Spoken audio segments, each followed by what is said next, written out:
11th math में सभी विद्यार्थियों का जोरदार स्वागत। विद्यार्थियों,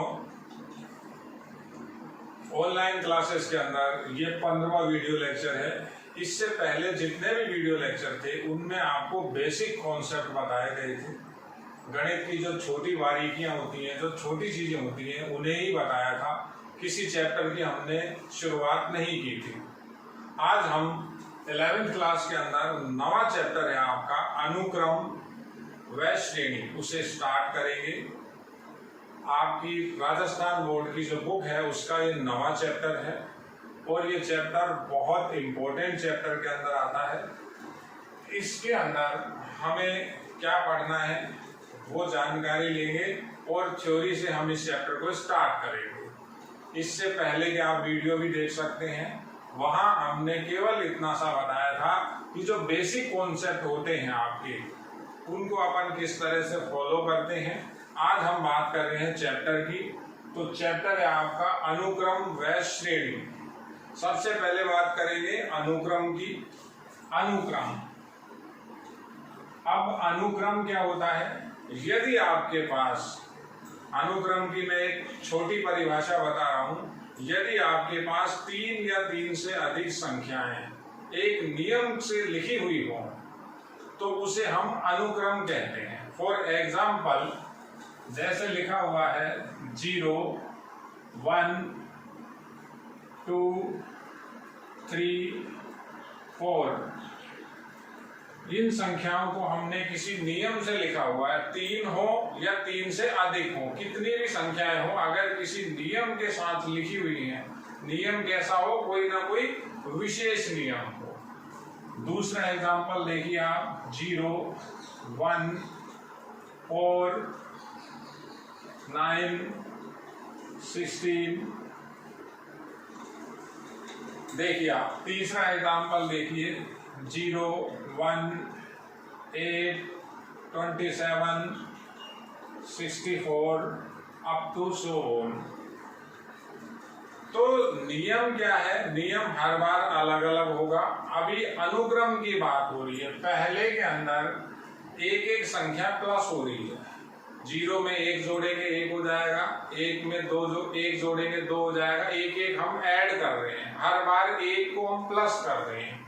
तो 1 प्लस करेंगे, यहाँ आ जाएंगे, फिर 1 प्लस करेंगे, ये मिल जाएगा, 1 प्लस करेंगे, प्लस 1 करेंगे, ये आ जाएगा, प्लस 1 करेंगे, ये आ जाएगा। इसी तरह से चलता रहेगा। जो ये दूसरा अनुक्रम लिखा हुआ है, इसके अंदर क्या हो रहा है? संख्याओं का वर्ग है। जैसे ये लिखा हुआ है 0 का वर्ग, ये 1 का वर्ग है, ये 2 का वर्ग है, ये 3 का वर्ग लिखा हुआ है, ये 4 का वर्ग लिखा हुआ है। देखिए, तो नियम कोई भी हो, लेकिन किसी न किसी नियम की सहायता से अगर आप 3 या 3 से अधिक संख्याओं को लिखते हो तो उसे अनुक्रम कहते हैं। दूसरे के अंदर बात करें, ये जो अनुक्रम लिखा हुआ है, ये 0 का वर्ग, 0 का घन है, ये 1 का घन है, ये जो 8 लिखा हुआ है 2 के घन से बना, 27 लिखा था तो 3 के घन से बना,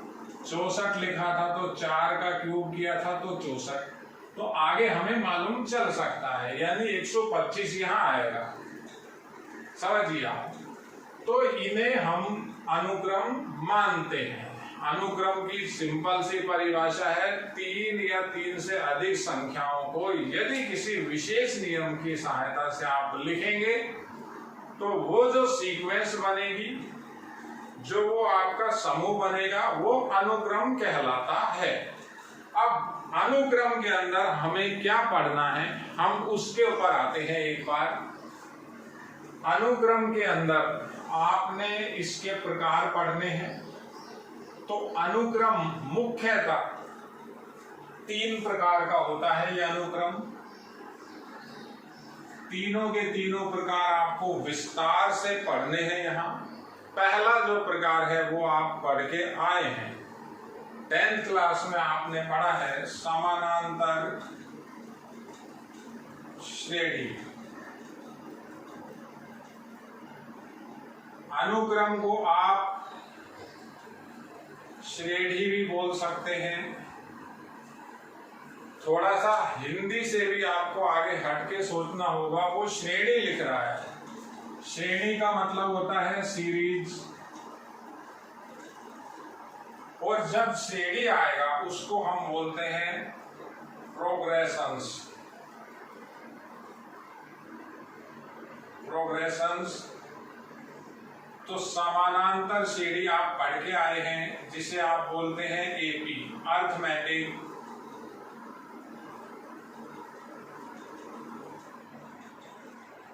प्रोग्रेशंस। तो समानांतर श्रेणी अब 11th क्लास में भी है। यहां थोड़ा सा ये बड़े रूप में है। एपी के बाद आपको दूसरा जो प्रोग्रेशंस पढ़ना है, दूसरा जो आपको अनुक्रम पढ़ना है वो जीपी है, गुणोत्तर श्रेणी। मैं आपको थोड़ा सा परिचय देने के बाद इनकी डिटेल में बात करूंगा। एपी को हम दोबारा स्टार्ट करेंगे। एपी में क्या क्या आपको पढ़ना है वो समझेंगे, थ्योरी लिखेंगे, सारी चीजें अब हम विद द नोट्स करेंगे। यानी आपको इस चैप्टर से रिलेटेड प्रॉपर नोट्स भी मिलेंगे, आपको नोट्स भी बनाने हैं, और जो भी आपका वीडियो लेक्चर है उसको समझने के बाद आपको उसके नोट्स भी मेंटेन करने हैं। और तीसरा आपका होता है हरात्मक श्रेणी। हरात्मक श्रेणी, हार्मोनिक प्रोग्रेशंस, इसको हम बोलते हैं एचपी। तो ये कॉम्बिनेशन है एपी, जीपी और एचपी। ये बात है आपकी टोटल 11th के अंदर अनुक्रम की। तो मैं आपको समानांतर श्रेणी से ही स्टार्ट करूंगा। समानांतर श्रेणी 10वीं से ही आगे चलेगा। जो 10th में आपने पढ़ा है हम उसको एक बार दोबारा भी देखेंगे, क्योंकि कई बच्चों का अगर कुछ रह गया तो उसको भी वो रिकॉल करेंगे। और यहाँ जो लेवल है थोड़ा सा अप लेवल है, यानी ऐसा नहीं कि 10th का आपका फॉर्मूले वगैरह वही रहेंगे, लेकिन जो क्वेश्चन है उनका थोड़ा सा स्तर आपका बढ़ेगा। तो देखिए अब हम स्टार्ट करेंगे समानांतर श्रेणी एपी से। एपी के अंदर सबसे पहले बात करते हैं हम परिभाषा की, कि एपी जो होता है उसको हम किस तरह से परिभाषित करते हैं, क्या उसकी परिभाषा है। तो एपी की परिभाषा बड़ी सिंपल है। यदि एपी की परिभाषा आपकी समझी हुई है, देखी हुई है, यदि किसी अनुक्रम के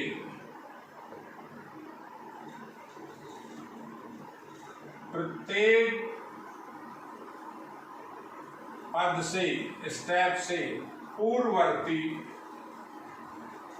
पूर्ववर्ती मतलब पीछे वाला, प्रत्येक पद से पूर्ववर्ती पद को घटाने पर समान संख्या प्राप्त हो तो उसे समानांतर श्रेणी कहते हैं। तो उसे अर्थमेटिक प्रोग्रेशंस कहते हैं। कई तरह की परिभाषा है, या तो आप ऐसा समझिए। दूसरी परिभाषा है, किसी भी अनुक्रम में यदि कोई समान संख्या जोड़ते चले हर स्टेप में, यानी हर स्टेप में समान संख्या जोड़ने पर, हर स्टेप में हम समान संख्या जोड़ें, प्राप्त होने वाला अनुक्रम एपी कहलाता है। हम बात करेंगे इसके एग्जाम्पल की। पहले आपको जो डेफिनेशन लिखवाई है, डेफिनेशन कहीं नहीं पूछी जाएगी, हमें क्वेश्चन आंसर करने होते हैं, हमें थ्योरी समझनी होती है, लेकिन मालूम भी होना चाहिए कि हमारा बेस क्या है। तो एग्जाम्पल देखिए, जैसे लिखा हुआ है 25, 20, 15, 10, 5, 0, -5 अप टू 100 ओम। ये आपका एक अनुक्रम है, ये एक एग्जाम्पल है, दुनिया भर के एग्जाम्पल है। देखिए, आप किसी भी डेफिनेशन को फॉलो कर सकते हो, दोनों की दोनों समान परिभाषा है, एक ही बात है। मैं अगर यहाँ -5 ऐड करता हूँ, यहाँ फिर -5 ऐड किए, यहाँ -5 जोड़े ये 10 बना, ये -5 जोड़े ये 10 बना, ये -5 जोड़े ये 0 बना, ये -5 जोड़े तो ये बना। तो समान संख्या को या तो आप जोड़े, समान संख्या जोड़नी है, या दूसरी परिभाषा की बात करें, प्रत्येक में से पूर्ववर्ती, पूर्ववर्ती का मतलब होता है जस्ट पिछला, यानी पीछे वाला, पिछला स्टेप घटा दें। किस में से क्या घटाएंगे? 20 में से ये 25 घटाएंगे, -5 आएगा। 15 में से -20 करोगे, -5 आएगा। 10 में से -15 करोगे, -5 आएगा। 5 में से -10 करोगे, -5 आएगा। घटाने पर समान संख्या प्राप्त हो तो उसे हम एपी कहते हैं। ये बिल्कुल क्लियर बात है, ये आपका पढ़ा हुआ है, लेकिन आप ये मान के चलिए आप एपी के बारे में नहीं जानते। किस तरह से पढ़ना है वो मैं आपको बता रहा हूं, देखिए। तो ये छोटी सी परिभाषा की बात हुई। अब आगे क्या होता है, जो ये समान संख्या होती है इसे हम बोलते हैं सार्व अंतर। अब ये सार्व अंतर क्यों? सार्व मतलब समान, अंतर मतलब हमने डिफरेंस किया था। इस सार्व अंतर को हम डी के नाम से लिखते हैं। स्मॉल डी इसका संकेत है, संकेतों को विशेष ध्यान रखना है। डी का मतलब होता है डिफरेंस, तो डी इसके लिए संकेत। जो भी अनुक्रम होगा, जो पहला स्टेप होगा उसे हम प्रथम पद बोलते हैं। तो जो प्रथम पद होता है उसे हम बोलते हैं ए। ये पहली बात। अब हम आगे की बात करेंगे कि इस एपी के अंदर हम किस तरह से फॉर्मूले बनाते हैं। फॉर्मूले किसका? व्यापक पद या अंतिम पद का। तो अंतिम पद की बात करें, अभी ये जो आपके दो एग्जाम्पल लिखे हुए हैं, ये एग्जाम्पल पहला ही एक बताया, इसके अंदर कोई अंतिम पद अभी नहीं है। देखिए अंतिम पद कैसे होगा और कैसे नहीं होगा, इस चीज को आपको समझना है, बहुत इंपॉर्टेंट है। अंतिम पद की अगर अपन बात करते हैं तो जैसे मैंने कोई एक एग्जाम्पल लिखा, अंतिम पद हमें कब मिलेगा, किस कंडीशन में मिलेगा? देखिए ये लिखा हुआ है 2, 4, 6, 8, 10 अप टू 100। एक दूसरा एग्जाम्पल, एपी का एग्जाम्पल है। दूसरा एग्जाम्पल देखिए आप 3, 6, 9, 12, 15, 18। दोनों के दोनों एग्जाम्पल एपी के हैं, लेकिन ये जो ऊपर वाला एग्जाम्पल लिखा हुआ है इसमें पदों की संख्या निश्चित नहीं है। यानी आप ऐसा नहीं बता सकते कि इसमें नंबर ऑफ स्टेप कितने हैं, 1, 2, 3, 4, 5, तो यहाँ और ये अप टू 100 ओन चल रहा है, यानी अंतिम पद नहीं है हमारे पास। तो इस एपी को हम बोलते हैं अपरिमित एपी, जिसमें हमें पदों की संख्या का ज्ञान ना हो। पदों की संख्या को आपने n से लिखा होगा, समझिए n अगर ज्ञात है, n का पता है तो वो तो परिमित हो गया। जैसे यहाँ 1 2 3 4 5 और 6, n बराबर आप यहाँ 6 बताते हैं, a का मान 3 बताते हैं। अगर तो AP है तो D का मान भी अभी यहाँ 3 आता है। देखिए तो ये आपका A बना, A 3, n का मान 6 हो गया। ये जो अंतिम पद है इसे हम या तो व्यापक पद बोले या इसे हम अंतिम पद बोले, दोनों के दोनों एक ही बात है। अंतिम पद, व्यापक पद, इसका जो आप संकेत लिखते हैं हम an लिखते हैं। अब हम लिखेंगे tn। ये दोनों के दोनों संकेत हैं, संकेतों का आपको विशेष ध्यान रखना है। an आप अब तक काम में लेते आए हैं, अब हम tn भी काम में लेंगे। वहां ऊपर बात करें तो a का मान हमारे पास 2, देखिए a बराबर 2, आप d भी निकाल सकते हैं, d का मान 2। अब मेरे पास n नहीं है, वहां n यानी पदों की संख्या मुझे मालूम नहीं है। कारण क्या है, ये अप टू सो ऑन का निशान है, ये श्रेणी सतत रूप से चल रही है, इसलिए इसे बोलते हैं अपरिमित। ये जो नीचे श्रेणी लिखी हुई है ये है परिमित। तो परिमित AP और अपरिमित AP को ऐसे समझिए, पदों की संख्या ज्ञात है तो परिमित, पदों की संख्या अज्ञात है, n नहीं पता तो वो अपरिमित। अब हम बात करेंगे जो इसका व्यापक पद होता है, AP का जो व्यापक रूप होता है वो किस तरह से वो बनता है। व्यापक रूप को हम बनाएंगे, उसे समझेंगे। देखिए बहुत इंपॉर्टेंट है बेटा, यहां से आपको हर चीज समझनी होगी। ये आपको थोड़ा सा स्टार्टिंग बताई है। अब हम बात करेंगे समानांतर श्रेणी। समानांतर श्रेणी का व्यापक रूप। अब सबसे पहला वर्ड तो यह है व्यापक रूप। बच्चा ये चीज समझ नहीं था, समझता नहीं है कि वो ये व्यापक रूप का मतलब क्या है। अगर उसको बोले लिख ले बेटा, वो लिख लेता।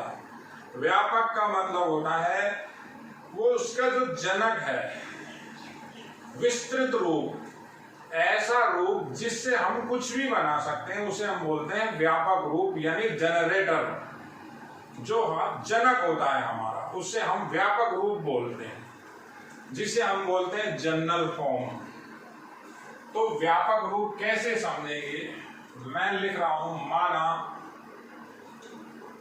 कोई AP, हमने कोई AP मान ली, T1, T2, T3, T4, T5। देखिए अभी इसमें n का मान 5 है, n बराबर 5। ये परिमित है, पदों की संख्या निश्चित है। हमने मान लिया ये AP है, मान लिया कोई AP, कोई AP निम्न प्रकार है।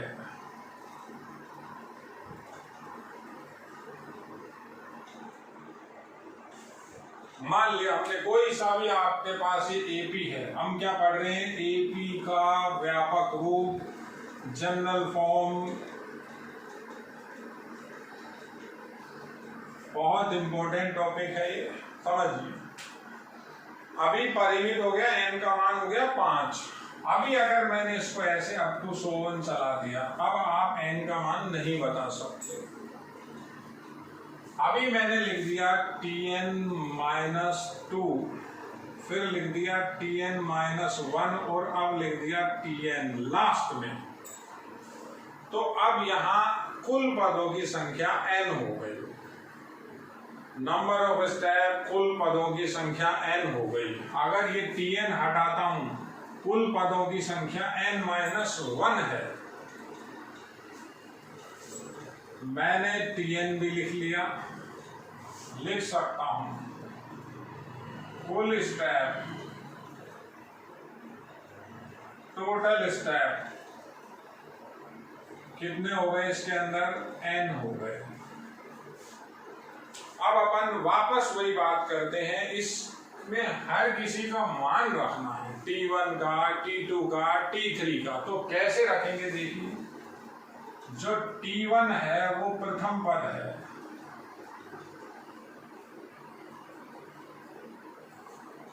T1 क्या है आपका, प्रथम पद है। प्रथम पद को हम संकेत होता है स्मॉल a से लिखते हैं, संकेत मान रखा है, कहीं से नहीं आया। अब अगर आप इसको AP बता रहे हो तो ये बात कंफर्म है कि जब आप T2 माइनस T1 करोगे तो D आएगा। किसी भी स्टेप में से उसका जस्ट प्रीवियस स्टेप घटाना है। आप जब T3 माइनस T2 करोगे फिर D आएगा। आप T4 माइनस T3 करोगे फिर D आएगा। ऐसे ये सीक्वेंस चलता रहेगा, आप कहीं भी पहुंच जाइए। आपने T25 माइनस T24 किया तो D ही आएगा। ये हमारे पास इसकी परिभाषा है। ऐसा अनुक्रम जिसके प्रत्येक पद में से पूर्ववर्ती पद को घटाएं तो समान संख्या प्राप्त हो, उस समान संख्या को हम सार्वंतर कहते हैं, उसे हम D से व्यक्त करते हैं। बिल्कुल क्लियर। तो एक इसकी डेफिनेशन और बन गई, क्या बन गई, Tn माइनस Tn-1 करें तो D आना चाहिए। ये परिभाषा है समानांतर से। n का कुछ भी मान रख लीजिए, n का मान मैंने अगर 24 रखा तो ये आ गया, n का मान 4 रखा ये आया, n का मान 3 रखा ये आया, n का मान 2 रखा ये आया। तो ये डेफिनेशन है, ये गणितीय परिभाषा है। यहां तक की बात बड़ी सिंपल। तो इससे चलाएं तो मेरे पास T2 का मान क्या बना, T2 का मान बना T1 प्लस D। किया क्या था, T1 उधर चला गया तो T2 मेरे पास हो गया। T1 को मैंने A लिखा है बार बार, A प्लस D हो गया। अब T3 लिखें तो T3 क्या आएगा, T3 आएगा T2 प्लस D। अब T2 का ये मान अगर यहां रखता हूं, T2 का ये मान मैं अगर यहां रख देता हूं तो ये D डबल हो जाएंगे। क्या हो जाएगा, A प्लस 2D।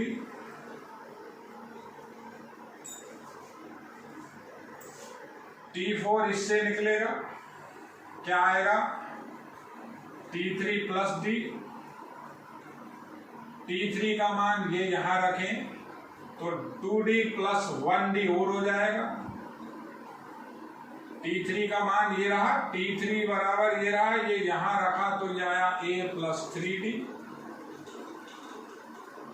T5 ये रहा, T5 माइनस T4 फिर D आना है। तो T5 की वैल्यू क्या आएगी, T4 प्लस D। तो T4 की ये वैल्यू यहां रखें तो A प्लस 3D में एक D और जुड़ेगा, A प्लस 4D। ऐसे ही ये सीक्वेंस चलता रहेगा। मैंने ये 25 लिखा तो अगर मैं T25 निकालता हूं तो क्या बनना चाहिए, A प्लस, एक कम हो जाता है, देखिए 5 है 4 हो गए, 4 है 3 हो गए, 3 है 2 हो गए, 2 है तो 1 हो गया। तो A प्लस 24D। हम इसका व्यापक रूप अगर लिखना चाहें, इस एपी का व्यापक रूप अगर लिखना चाहें, तो देखिए व्यापक रूप में यहां लिख रहा हूं, समझिए।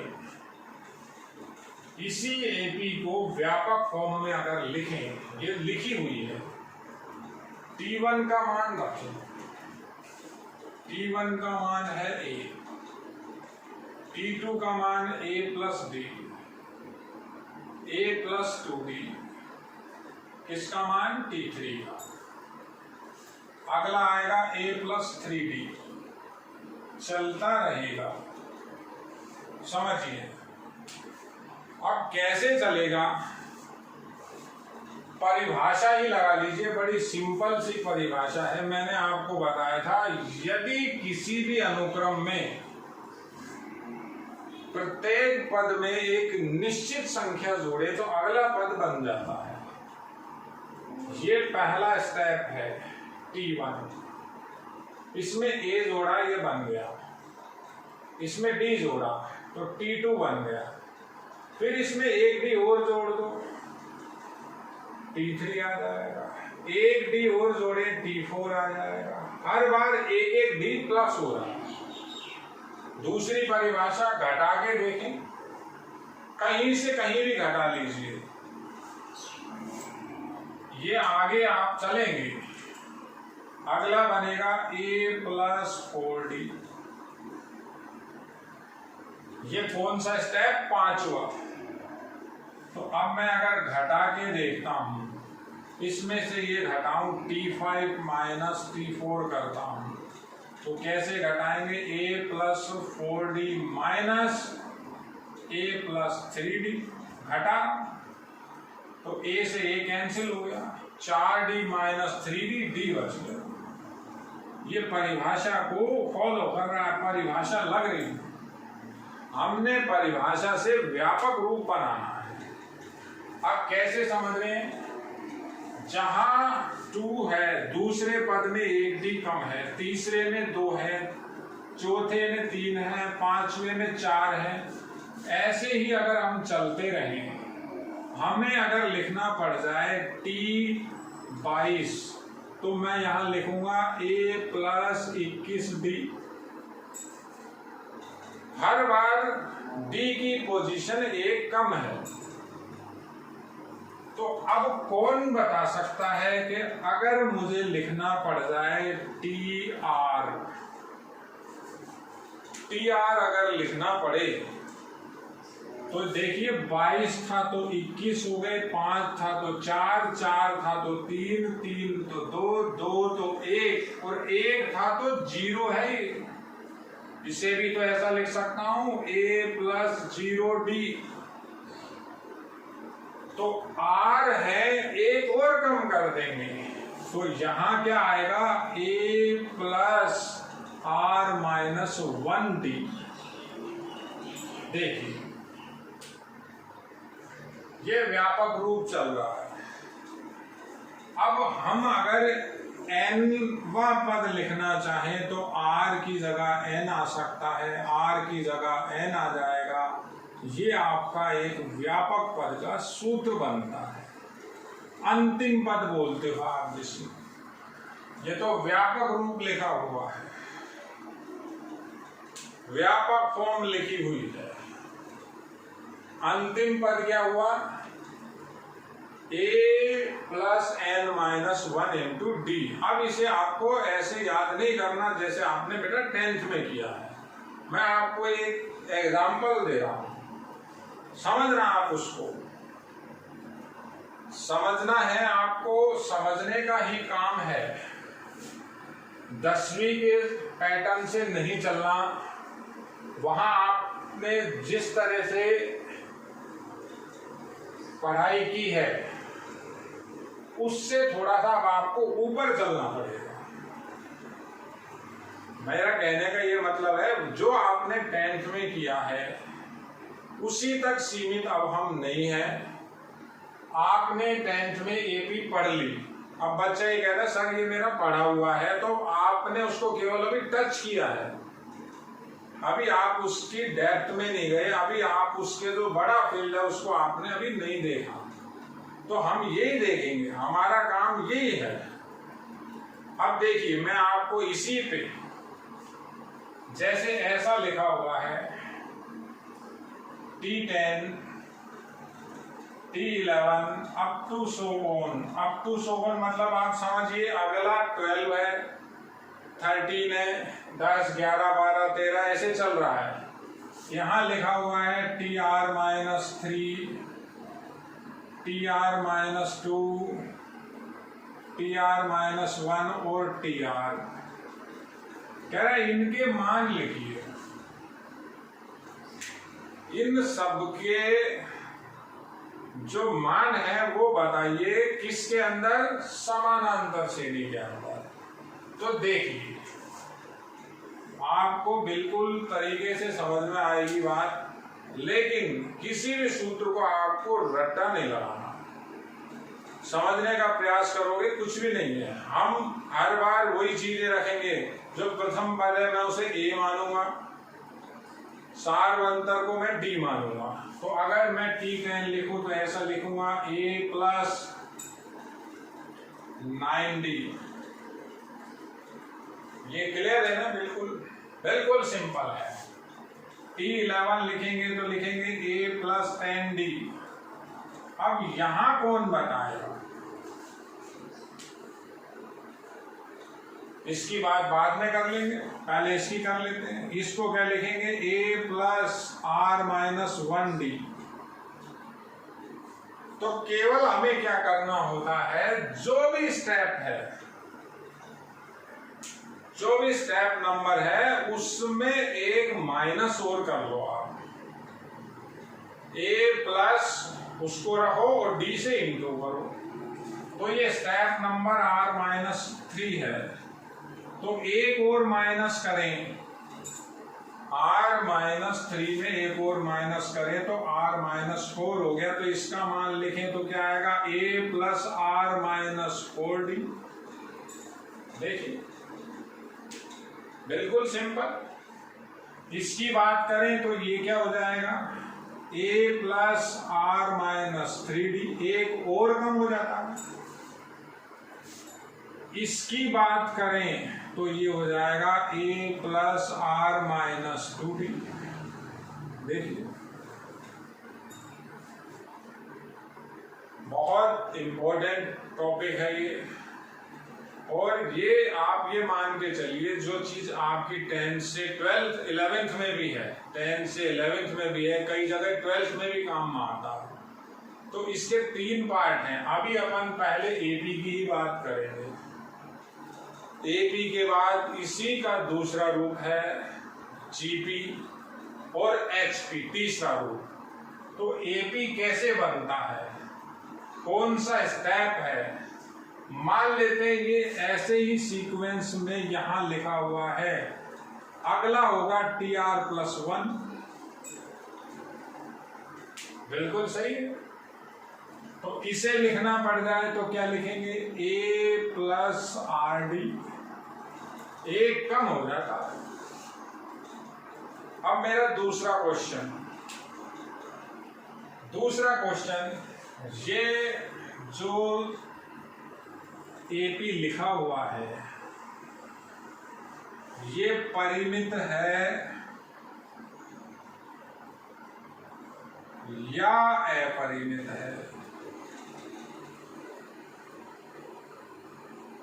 परिमित बोले कि अपरिमित बोले, यानी इसमें पदों की संख्या निश्चित है या अनिश्चित है। तो ये कैसे समझ में आता है, हम अगर पदों को काउंट कर सकते हैं, पदों को गिन सकते हैं, तो वो एपी परिमित एपी होता है, वरना अपरिमित होता है। अपरिमित का तो कैसे मालूम चलता है, अप टू सो ऑन के बाद कुछ भी नहीं आता। जैसे ऐसा लिखा हो T10 T11 up to so on, तो ये अपरिमित है। इसमें कितने स्टेप है मैं नहीं बता सकता। यहां अंतिम पद है, अगर अंतिम पद ये रहा तो अंतिम पद है तो वो एपी परिमित एपी होता है, तो हमें n का मान मालूम चल सकता है। अब n का मान कितना है, अगर आपसे यही कह रहा है कि इसके अंदर n ज्ञात करो, यानी पदों की संख्या बताओ, नंबर ऑफ स्टेप बताओ, तो पदों की संख्या कितनी हुई इसमें समझिए। देखिए 10वें स्टेप से चालू हो रहा है। कौन से स्टेप से चालू हो रहा है? 10वें से, यानी 1 से लेकर 9 तक के स्टेप नहीं है। कितने स्टेप गायब हैं? 1 2 3 4 5 6 7 8 9, 9 स्टेप गायब हैं। तो टोटल स्टेप कितने हैं? टोटल स्टेप हो जाएंगे कुल पद, कुल पद वो लास्ट में पता चल जाता है। कुल पद r+1 माइनस जितने गायब, 1 से 9 तक तो है ही नहीं, 10 से चालू हुए। पहला यही है, पहला स्टेप यही दे रखा है, तो 9 स्टेप और माइनस कर लें तो n का मान हो गया r-8, ये इसके लिए n हो गया। देखिए अभी मैं केवल और केवल बात आपको जो बता रहा हूं, एपी का व्यापक रूप और अंतिम पद। मैं अभी आज कोई क्वेश्चन नहीं करूंगा, फिर हम धीरे धीरे इसको आगे कंटिन्यूशन में लाएंगे, आगे धीरे धीरे इसके क्वेश्चंस करेंगे। इसके अंदर पदों की कुल संख्या का जो योग होता है SN, उसका सूत्र सत्यापित करेंगे, इसके क्वेश्चन भी देखेंगे। केवल आप आज ये मान के चलिए आप अपनी पुरानी जो मेमोरी है उसको रिकॉल कर रहे हो। अब हमें अगर अंतिम पद का सूत्र लिखना पड़ता है तो हम उसको क्या कर रहे हैं? अब तक हम उसको ऐसा लिख रहे हैं हर बार। कई बच्चा लिखता है an, कोई लिख रहा है tn बराबर a+n-1 इंटू d। ये अंतिम पद का हमने फॉर्मूला बना रखा। अब क्या करेंगे? पहले उस व्यापक रूप को देखेंगे, उसके जो लास्ट में है उसी से हम अंतिम पद लिख देंगे। ये याद थोड़े ना करना है। करना कितना था? कुल पदों की जो संख्या होती है तो d का गुणांक 1 कम हो जाएगा। मान लेते हैं कहीं अंतिम पद ऐसा आ गया as, या मैं लिखता हूं ts। अब 11th में आपको t लगा के काम करना है, समझिए। तो ts का मान लिखना चाहें तो लिखेंगे क्या? a+s-1 और d। मेरा काम उसी टाइम याद करवाने का भी है। अपन इस तरह से नहीं चलेंगे कि मैंने सूत्र आपको लिख के दे दिया, आप याद करना। आपको याद करना है, समझना पड़ेगा, याद अपने आप हो जाएगा। कुछ भी नहीं है, ये तो फिर भी आपका पड़ा हुआ है। देखिए अब अपन थोड़ी सी आगे की बात करते हैं। इसी के अंदर अगर आपको ऐसा कहता है t α+β लिखिए, तो किस तरह से लिखेंगे? n की जगह α+β है। इतनी सी बात समझनी है, किसी तरह का कंफ्यूजन नहीं रखना है माइंड में कि सर ये क्या आ गया।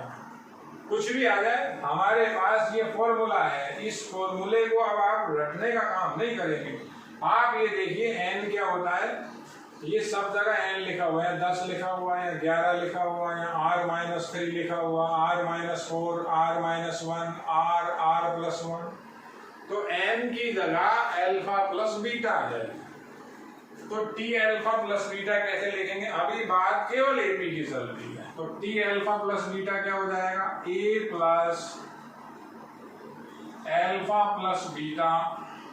n-1 into d। देखिए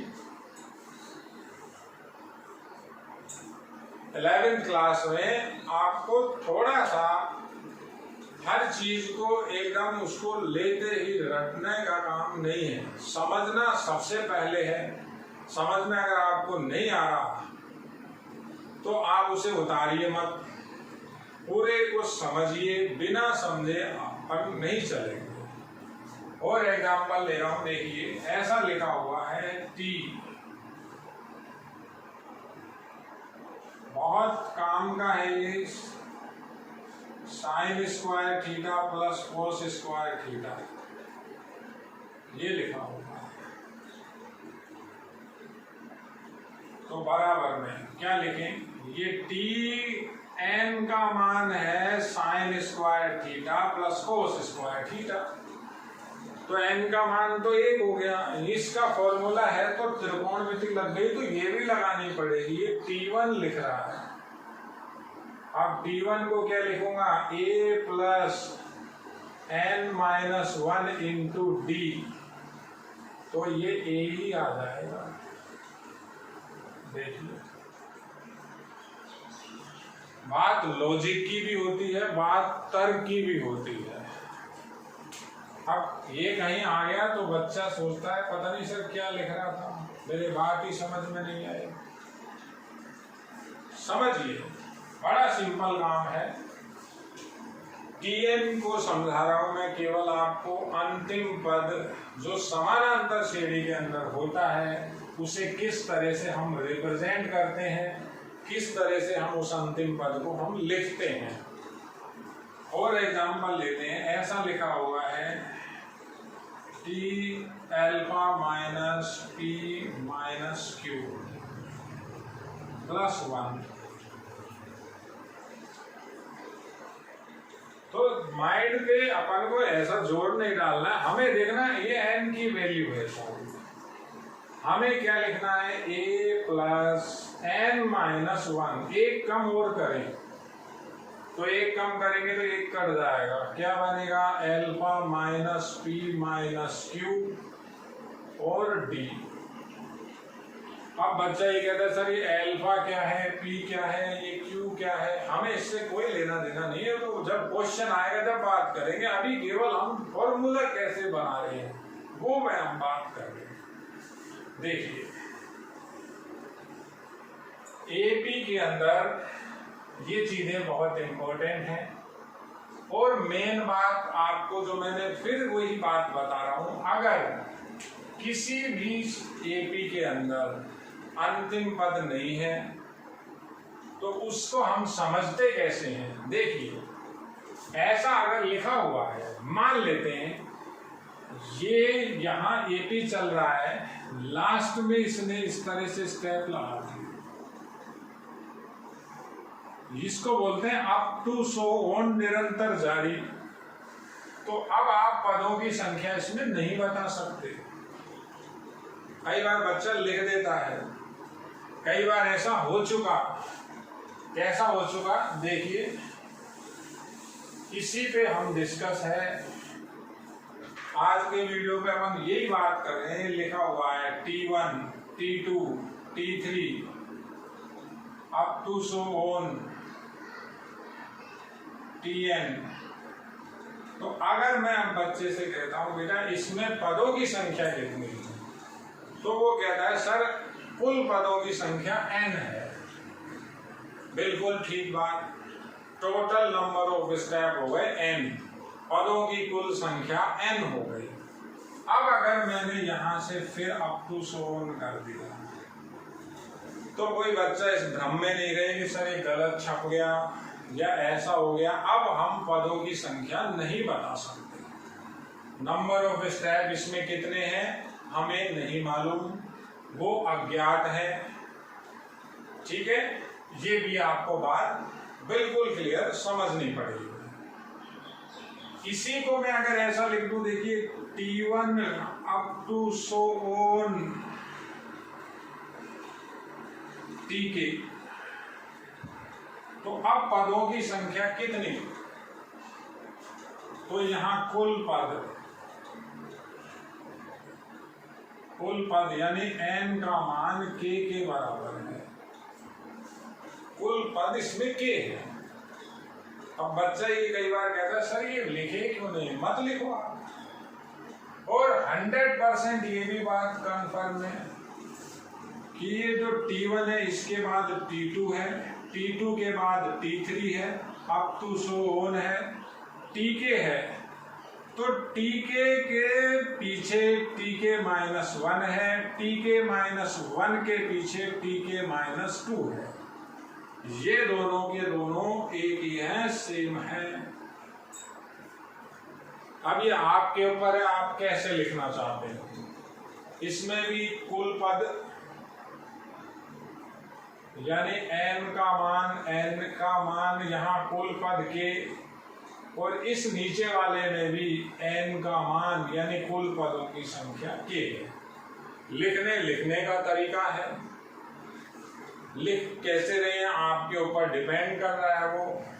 अब ये अंडरस्टूड है, ये बात क्लियर है कि T1 के बाद T2 है, T2 के बाद T3 है। हम क्या बता रहे हैं, हम AP की बात कर रहे हैं। अब अगर मैं यहाँ पर आगे अप टू सो ऑन करता हूँ, अब मुझे पदों की संख्या का ज्ञान नहीं है। अब मैं नहीं बता सकता कुल कितने पद हैं।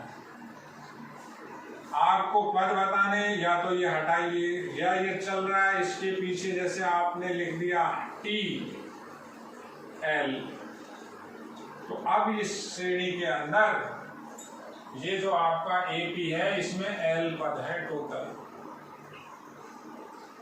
और ये बात भी कंफर्म है, ये K है, तो K का मान जो है वो छोटा होगा L से। ये बढ़ते हुए क्रम में चलते हैं पदों, N का मान बढ़ते हुए क्रम में चलता है। तो आज थोड़ा सा आपको आइडिया मैंने अनुक्रम का दिया है। अनुक्रम में हम आप 3 प्रकार यहाँ डिटेल से पढ़ेंगे, AP, GP और HP। हमने स्टार्ट किया है हमारा जो चैप्टर के अंदर AP है, पहले डिटेल में उसे ही पढ़ेंगे। AP में मैंने केवल आपको प्रथम पद, सारवंतर, प्रथम पद A, सारवंतर D और अंतिम पद जिसको अपन अमूमन TN ही लिखते हैं, कोई बच्चा AN लिखता है, अंतिम पद कैसे हम लिखते हैं वो बताया है। बाकी की बात बेटा अगले वीडियो लेक्चर में करेंगे। धन्यवाद।